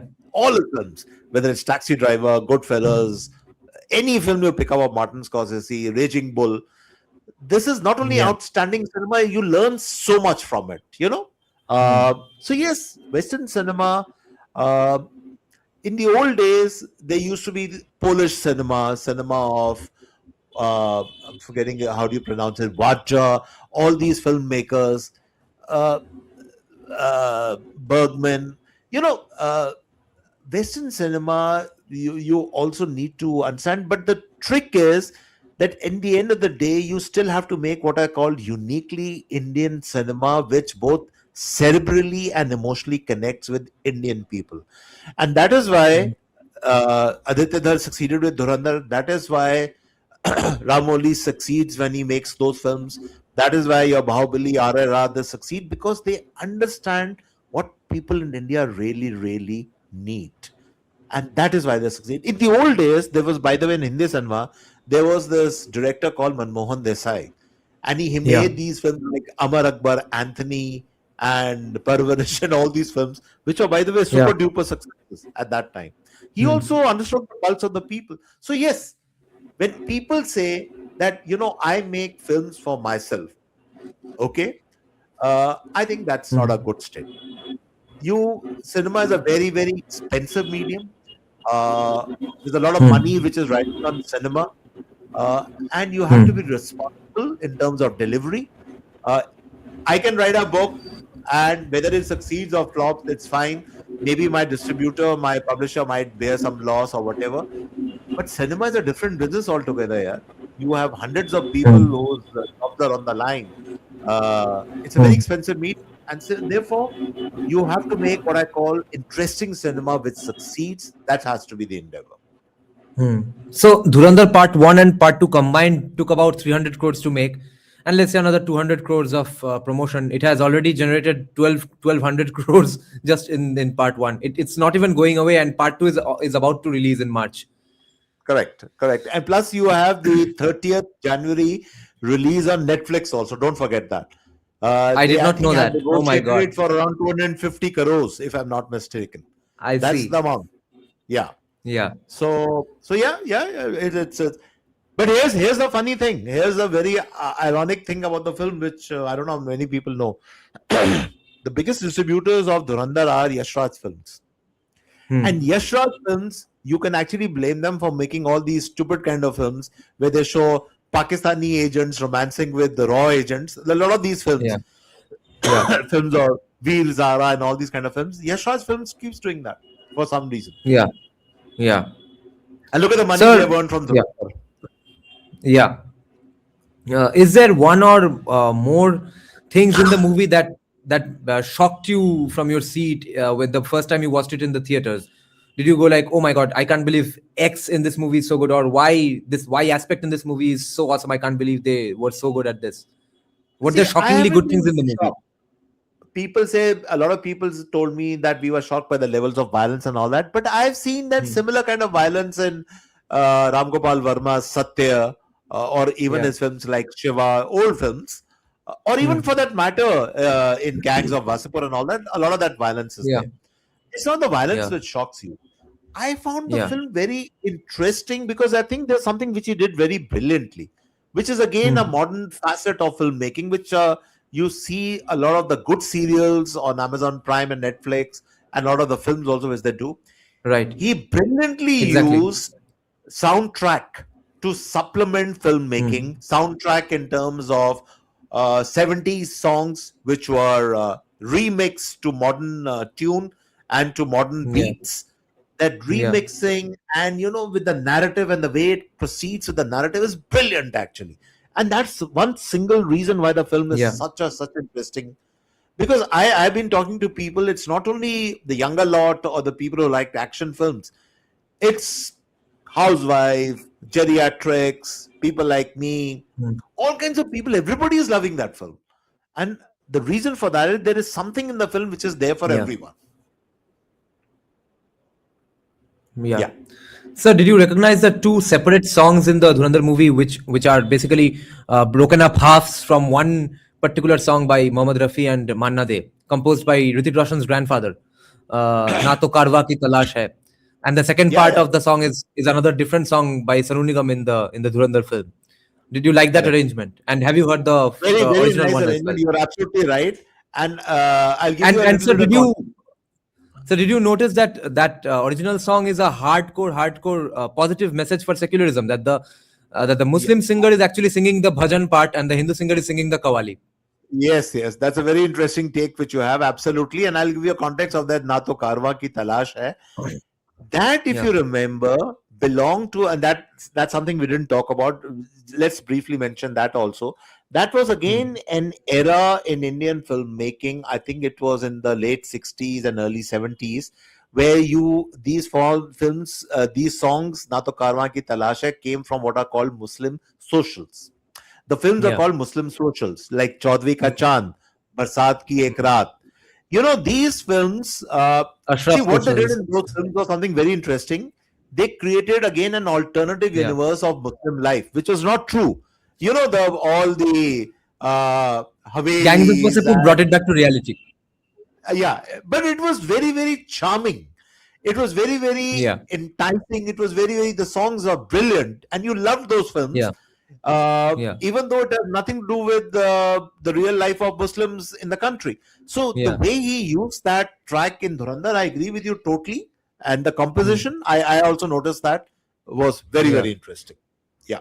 Yeah. And by the way, let me Yeah. say also this. If you do a kind of a closer look at what the Pakistanis, let's say in UK, like, if you look at even what the Hmm. Pakistanis and Pakistan like, they still, even today, you won't believe this, they love the Muslim social films which we made in the 60s and 70s. They even Yeah. today they love it. Those are their Yeah. perennial favorites. Yeah. And I think it was And a there. very Yeah. Go ironic on. statement which Aditya Dhar, the director of Dhurandhar, was making when he remixed these tracks. I think it was a very Yeah. ironic statement which he was making. Yeah. Yeah. And there was clear influence of A.R. Rahman in some of the songs as well. Gehra Hua is very Ye Haseen Wadiya, which is again inspired by Chariots of Fire by Evangelist. Have you heard that piece? Yeah, no, I probably missed that one. That I don't recall. But talking of Okay. A.R. Rahman, I'm not very happy with this Yeah. new controversy. I'm not happy with what he has said. I'm so surprised Yeah. that a person of Yeah. his intelligence, of his achievement, would even say things like, "I'm not getting work because Kamal ho gaya sab kuch, and no, there are no takers for Tamil cinema." What rubbish is all this? I was really surprised when I listened to what he had to say. Yeah, I'm getting a little tired of seeing all my idols fail in wannabe Yeah, political views. you're right. As I said, remember what I said. All greats, they have a Hmm. limited time span where they go right to the top. You can't stay at the top all the time. Then people start falling, and once they start falling, the problem with Bollywood or celebrity status is that the adulation is so enormous and it is so captivating that you can't handle it when you don't get that attention. And then people look Hmm. for all kinds of excuse. They start doing silly things. They make these stupid pronouncements. Why does Nasiruddin Shah every day he gets up and he says something stupid? Because, and I'm telling you my reason for that, because they can't handle being out of limelight. It's as simple as this. That's the big Hmm. problem. So you keep Hmm. looking excuses in communalism and all that, but the fact is, somebody has to ask A.R. Rahman. Maybe A.R. Rahman's music is not so relevant today. It's as simple as this, yeah. That's it. Today you have younger breed of music composers who are coming with even better composition. That's it. It's as simple as this. Yeah, If somebody therefore, does, most let's certain. say, Yeah, go on. huh? Sorry. Yeah, go on. No, I'm saying if somebody does a podcast, let's say better than you, somebody writes better than me, अब इसका ये मतलब थोड़ा Yeah, है कि हम उनको गाली निकालना शुरू कर देंगे. We just have to yeah, accept it, यार. It's the law of yeah, nature. It's as simple as this. yeah. Therefore, most hurt and most disappointed with this situation are fans like me who were still considering him to be relevant and who have been defending him in all situations. Yeah. Now we are left holding the No, no, water. even I was very Now, disappointed because I have a very high yeah, regard for A.R. Rahman, some of the music yeah, which he has made. But see, everything has its time and place. Today we might love Dhurandhar. Maybe after another 5, 7 years, we move on. We like something else completely. We might not like this kind of cinema. I mean, it's possible here. There's yeah, nothing stays as it is in perpetuity in time. It's not yeah, possible. Everything yeah, changes over a period of time, especially in the creative world. Changes yeah. are happening so fast. uh, I'll give you a very interesting example. I've been promoting my new book, and I Hmm, used AI, artificial intelligence, to uh, uh, and this person I know, and he created some reels for me, and I was hmm, fascinated because the reels he's created look exactly like a movie. So yeah, this is technology. uh, yeah, as we go ahead, technology, AI, all these things will play a huge role in movie making. So then what do we do about it? You just have to accept it. yeah. By the way, sir, have you seen Dark Knight? Yeah, I've seen Dark Knight, the Christian Bale film, or which one? Oh, Yeah, you're talking of the Christian Bale. guy, the fellow who died. What's his name? Yeah, Yeah, yeah, yeah. Yeah, I've seen that. I've seen that. Yeah. yeah, Joker. Yeah, I know. But if you ask Yeah. me, my favorite was not even that film. My favorite was Jack Nicholson as the Joker in Batman. No, He was we outstanding, can't I thought. accept that. We can't tolerate that Huh? opinion. Okay, okay. Your generation will obviously like, what is his name? Keith the Heather. What is his name? I'm forgetting it as well. No, I think I'm sure something. Yeah, someone yeah, will. yeah. Heath Ledger. Heath Ledger. That's right, Ledger. No, Yeah, no, he was good. He was good. But though yeah. I'm not saying he wasn't good. What I'm saying is, I personally like Jack Nicholson more in Hmm. as the Joker in Batman. But anyway, that's a personal Yeah, choice. yeah. And so I was asking because Harvey Dent did say something like what you were describing, that if you either you die a hero or live long enough to see yourself become the villain. Exactly. That's a good point. See, Yeah. very few people. I think one of the persons I have need to mention out here who actually did it very very well was Dilip Kumar. See, he was Hmm. on the top in his own genre when he was an outstanding actor, I thought. And Yeah. then as he got older, he did some very interesting films also, even when he got old. But then slowly, films he did, films like, I remember, like Bairag, and there was a Yash Chopra film. Uh, he did some really Mashal. Dilip Kumar was outstanding in that. He did all those films, and then slowly he just went out of circulation. But he did not struggle, or he wanted to be in every film, and that's the right way to do it.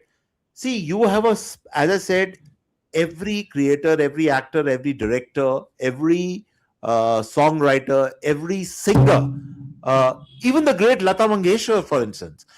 Yeah. Lata Mangeshkar was at the top of her career for years and years and years. But there came a time Yeah. when there were not many takers for Lata Mangeshkar's songs. There were other new younger singers which had come, which were listened to by people. So that's true. Hmm. If you go out with dignity, if you go out with acceptance that my time Hmm. is maybe up, I need to I need to be in the background now. I need to be like a mentor. I need to like advise, not so much as to keep criticizing all the time or telling that he's responsible for my downfall or that is very unworthy of people, I think. Hmm. But वो बहुत कम लोग कर सकते हैं यार. Not everybody can do that. Hmm.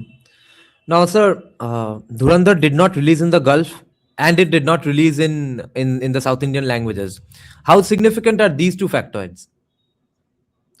Achha, I didn't know about the South Indian languages. You were telling me, I didn't know about that. I know it didn't release in Yeah, the it Gulf. released only in Hindi, and even then became so successful. And without releasing in Though the I have Gulf, a Pakistan. But I have no Gulf ka to mujhe pata hai. I know about the Gulf thing. But I think Dhurandhar 2 might be releasing in other languages also, if I'm not mistaken. But we'll see. Yeah, Okay. that's very significant. It showed that, one reason why a lot of people say that why do the Khans and all these people, they keep talking of the Zaman Ki Asha, pro-Pakistan nonsense and all that because of these overseas Gulf markets. But then Yeah. Dhurandhar has shown that even if the overseas markets are close to you, and by the way, you think people in Pakistan or in Dubai or in Oman and all these places, they haven't seen Dhurandhar. Each and every one of them has seen Dhurandhar. Absolutely. They might, Absolutely. they might have seen the pirated versions or whatever they have, Yeah. but they have seen Yeah. Dhurandhar. Okay. Yeah. Yeah. So maybe a lot of other people have made money from that. That's a separate story. But Yeah. the point is that you can survive, you can do well if you follow your convictions and you're not dependent on, let's say, the overseas. A lot of people actually were making films only for the overseas market. Oh, our film has to do well in North America, it has to do well in the Gulf. Only then we can make a profit. A lot of filmmakers have been doing that. We know about that. But Hmm. the South has shown the way that if a Telugu film can rule over the entire country, if a Tamil film can rule over the entire country, obviously dubbed in different languages, then if the overseas markets are there or not there, it doesn't make a difference. The South has shown the way, I think. And now Dhurandhar has shown the way. Sir, any Anurag Kashyap movie or Bahubali/RRR or Dhurandhar, are any of these three phenomenons the peak of Indian cinema?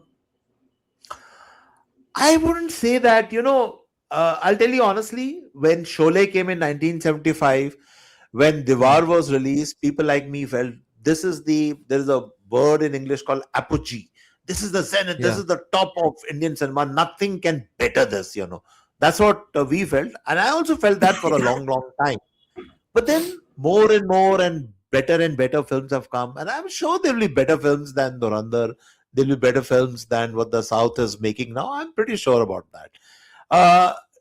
Let's not see. I'll tell you something. You cannot put what is called a timeline, or you cannot put an age factor on creativity. Tomorrow, younger filmmakers will come who might come up with something so completely different and interesting that it completely blows They your will. mind. Yeah, Wow, they will. how did he think of this? How did he do it? Yeah. It's going to happen. Trust me. Yeah, yeah. And then all these Absolutely. films will, they will fade away into consciousness. Yeah, they were good, but this is even better than what we are saying. Yeah. It's like Yeah. if you remember the Titanic made by James Cameron, when that first came, people were Yeah. amazed. Oh my God, how can you make a film like this? But he's made it. So I still remember that. Yeah. But yeah, that always Yeah. happens. Yeah. Is this the most significant unity the North Indian Hindi-speaking audience has ever done? Because um, what else would explain people making it such a big hit and beating cinemas that have become hits in the Gulf as well, and which See, have released in the South Indian languages? How is Dhurandhar beating those films? Because some people do not definitely understand Hindi. Some people definitely watched fewer in numbers in the Gulf because of non-legal release. So there must be a new demography for this movie, right? I'll Both in tell terms of you, religion and language. and for that, you have to thank OTT. I'll tell you what's the link is. I, for instance, Hmm. watch a lot of Korean cinema. Because I think Korean cinema is very, very intense. If Yeah. you watch films like Old Boy, or if you watch some of their Burning, and they made some outstanding films. Even some of the Korean uh, thriller noir series are Yeah. outstanding. But Yeah. it's in Korean. So I Yeah. obviously watch, the English titles, subtitles keep coming. So we live in a world of subtitles, of dubbing, and all that. So in that sense, films make what are called a demographic leap. They're not confined only. Let's say if you make a film in Bengali, so non-Bengalis cannot watch it. They will watch it if they like it. Films are either dubbed or they are, as I said, they are. You have subtitles. So that's the first big thing. But the reason for Dhurandhar being liked by practically everyone, save asides a few idiots, I would say, is because it Yeah. touched the pulse of the people in terms of the potential which India can do and to the extent which India can do to defend itself. See, that's the overall theme of the Yeah. film. It comes out in the end where, you know, where he says, and that's the real messaging of the film, कि ये नया Bharat Hmm. है, अब हम घर में घुस के मारते हैं. See, that's a theme which is there last few years, whether we like it or not. It's a theme which people are talking about all the time. This is a new aggressive India. This is what is being talked about. And the film, I think, brilliantly captured that. And it's not only in the north, it's right down to the south, everywhere. That became popular because of this particular theme. Hmm. So the criticism of Dhurandhar being hyper masculine. Now, even putting ourselves in the shoes of those critics and just trying to steelman their argument, what is the real big problem with hyper masculinity if it's being done by a spy or a defense personnel? What can be their argument to make it make sense? See,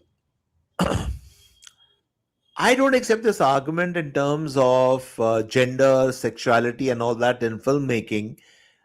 I Hmm. think you have to, as I say, horses for courses. If you are Hmm. making something where, for instance, there's a male spy who's embedded, let's say, in enemy territory, there Hmm. are obviously instances of the Mata Hira. Mata Hira was a Yeah. famous Mata Hari. female spy. So that can Yeah. also be true. Also, I'm not Yeah. saying it all depends upon the story. So if it's a male guy, it's a male guy. It's as simple as this. What is so hyper masculine about it? Just because a male Hmm. guy is shooting or he is like firing an AK-47, you think a female cannot do that? She can do it equally well. So I Hmm. don't accept this argument. This It all depends upon the story. It all depends upon the characters you are creating.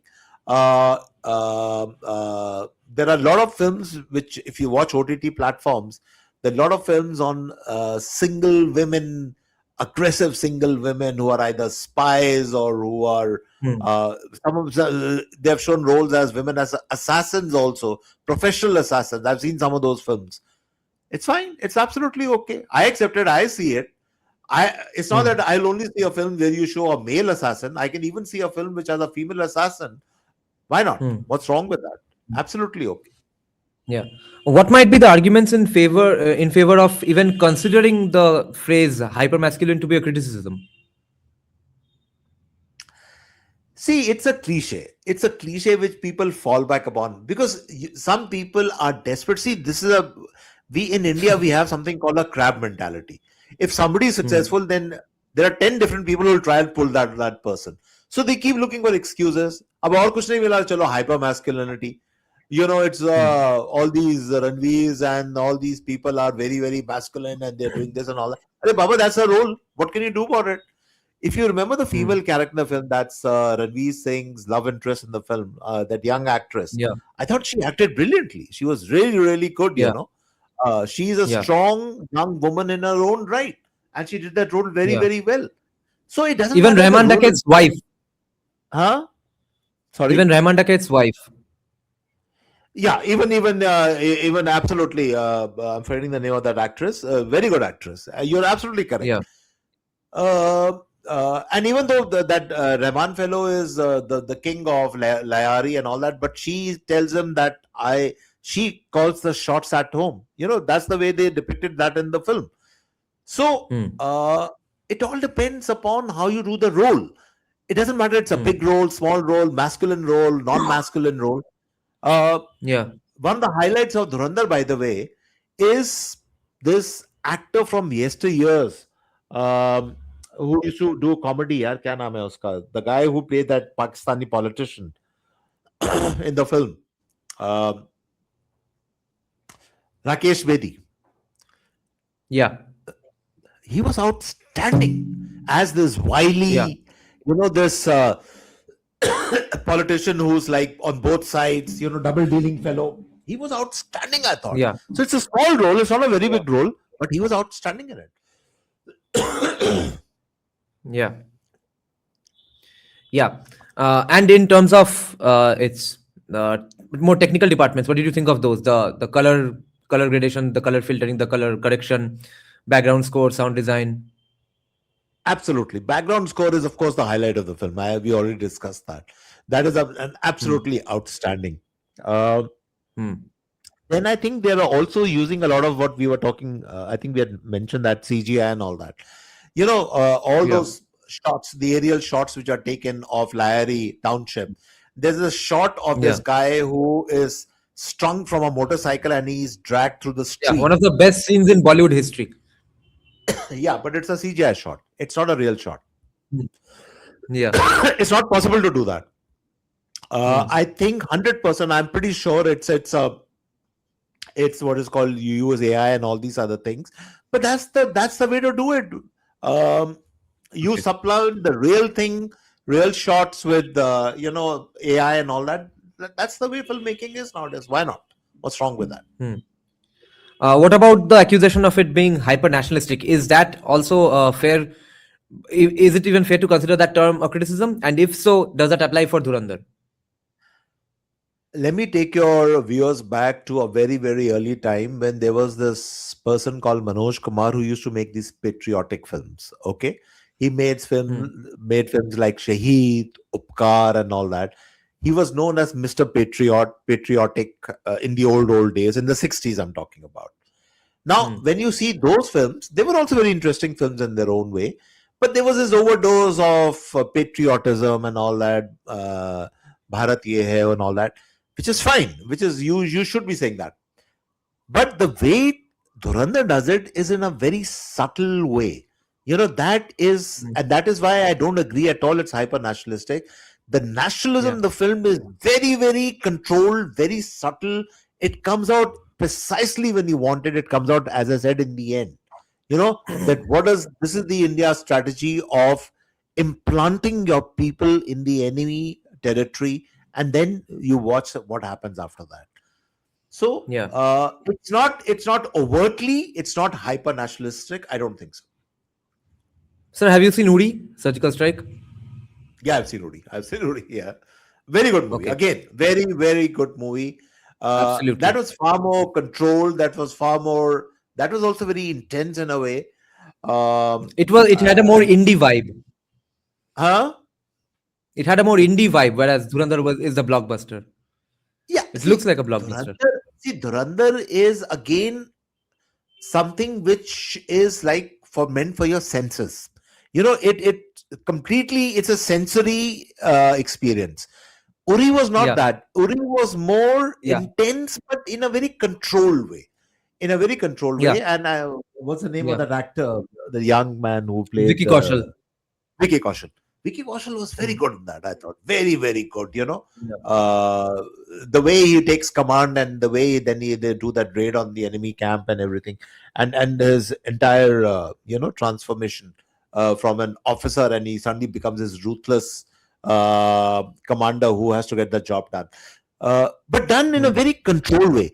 Dhurandhar is a different Yeah. experience. It's an auditory sensory experience. It works on a Yeah. different level altogether. Yeah. Sir, what do you have to say about the feminism to be found in Aditya Dhar's movies? Because in Uri, it was such a big hit. It was made with a budget of about 22 crores and it went on to make 211 crores. Uri, this Dhurandhar is already giving them 7 to 8 times of returns. Now, in both movies, women were not objectified at all. Their existence didn't depend upon the size of their cleavage or naval exposure, etc. They were completely covered up. On the other hand, they were very, very significant, strong, qualified, able, Yeah. competent women. And that's of course not talked about at all. Aditya Dhar's feminism. But do you think that's deliberate? Is he trying to send out a message of an alternative kind of feminism? Yeah, certainly. Why not? And look at the irony. Ranveer Singh's wife is Deepika Padukone, who wears a bikini to portray what is called a ISI agent in the film. Come on. I mean, first of all, there would be no ISI agent who's going around parading in bikinis. I mean, I will at least give some credit to the Pakistanis here. I know they are duffers and all that, but the women won't be wearing bikinis and strolling around like and romancing with our raw heroes and all that. I mean, that Yeah. entire filmmaking is so stupid. It is so Hmm. unrealistic. It makes you cringe. That what are they showing? Hmm. What are they making?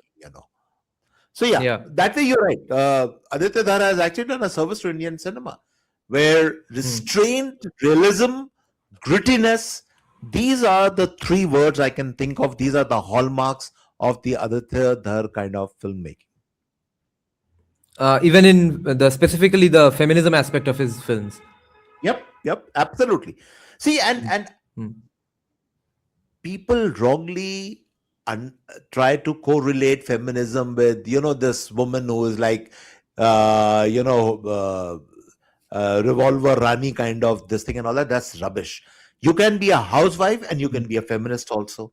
You can stand Hmm. your ground in a room full of men. You can still be a feminist.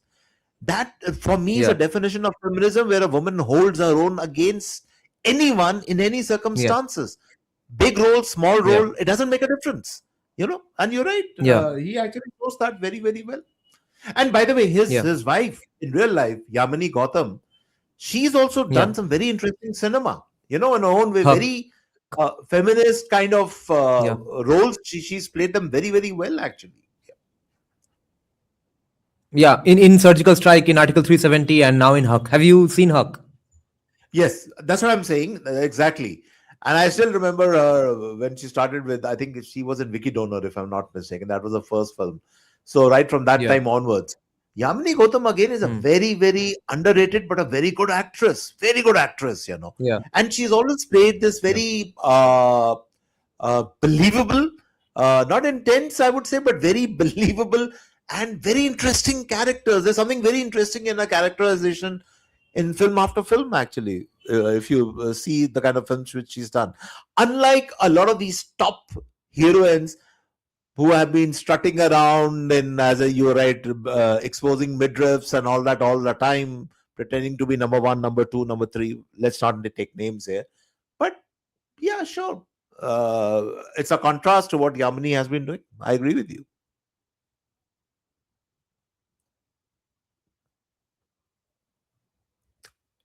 Hello, I think, is that frozen? I think.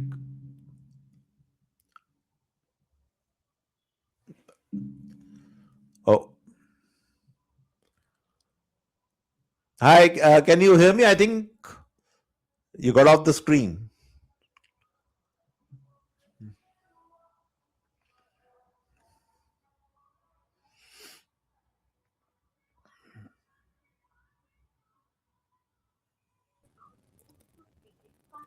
Yes, sir. They could hear you. No problem. My Yeah. net was Oh, out, but you're audible.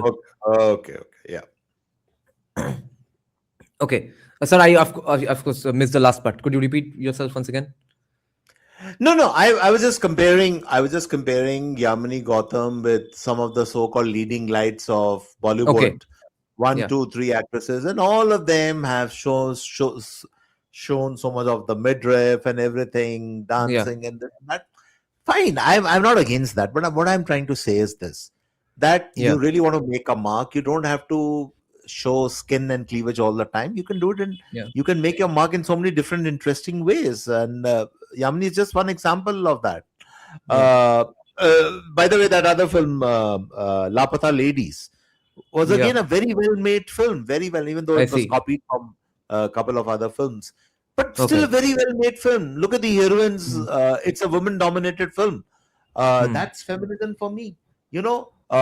Strong women, women who know their mind. It doesn't matter whether they're educated or not. They could be selling tea, or they could be like somebody who's searching for something or the other. But look at that film. Brilliant film, actually, in a way. What do you have to say about Huck? I haven't seen Huck. I still have to see Huck. I, Hmm. I, I it's on haven't as my well. I've been meaning to. It is I've been it's hearing a on lot my of good watch things list, about it. but I haven't seen Huck. I have to see that. Yeah, but I believe Okay, a lot of good reviews are coming about Huck also. Yeah. right. Okay, then, sir. Last question for today. What would it take for Bengal to become the pan-India film hub once again? If they weren't really at any point in time, but at least Bengalis were in other industries. But what would it take for Bengal to become that? The thing for Bengal would be to stop acting as the country cousin of Hindi films or Bollywood films. Discover your own self. Simple as that. And what is the Bengali self? I still believe the Bengali self, the soul of Bengal, is this intense humanity, lyricism which Bengal has, which is like no other state which I see in this country. It has that. It also has this edge of certain bit of radicalism also, which is also great for filmmaking. Discover all these different aspects of your. It's like a personality which has so many sides to it. Bengal has all that. So if filmmakers tap into that real Bengal, as I said, the anger also, the radicalism also, even the violence, why not? But Hmm. also at the same time, the beauty, the lyricism, the empathy, the compassion, Hmm. the love for literature, for the arts. This is being a Bengali, I mean. And if Bengalis discover that all over again, they don't have to play second cousin to Bollywood or to Hindi movies. They can be on their own and they can make Bengali cinema emerge.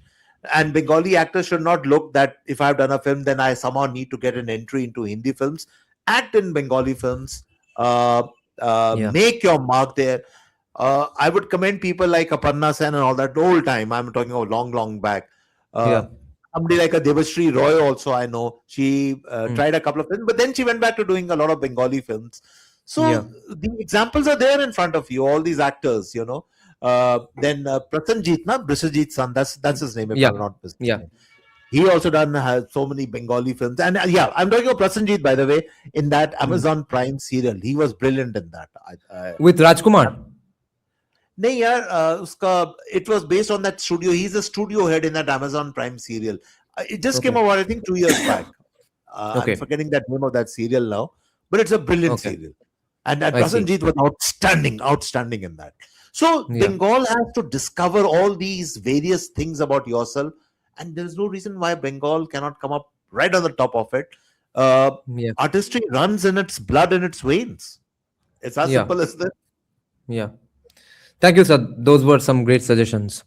And we hope to have you back again, discussing some relevant topics again. Thanks a lot for coming Thank on you. my podcast today, sir. Thank you so much. Thank you, and best of luck to your show. And Thank you, good sir. night, and best of luck to all your viewers and everyone who's been watching us. Thank you so Yeah. much. Thank you, sir. Good night, sir. Good night, guys. See you all.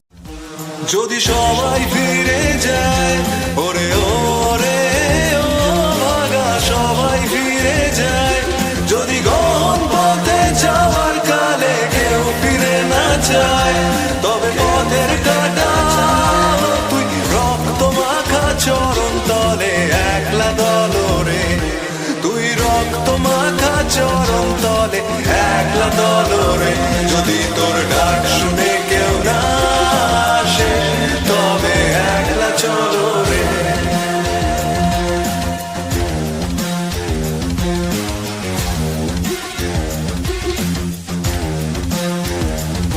যদি আলো না ধরে ওরে ওরে ও ভাগা আলো না ধরে যদি ঝড় বাদলে আধার রাতে দুয়ার দেয় ঘরে তবে বজ্রা নলে আপন বুকের পাঁজর জ্বালিয়ে নিয়ে একলা চলো রে আপন বুকের পাঁজর জ্বালিয়ে নিয়ে একলা চলো রে যদি তোর ডাক শুনে কেউ না আসে তবে একলা চলো রে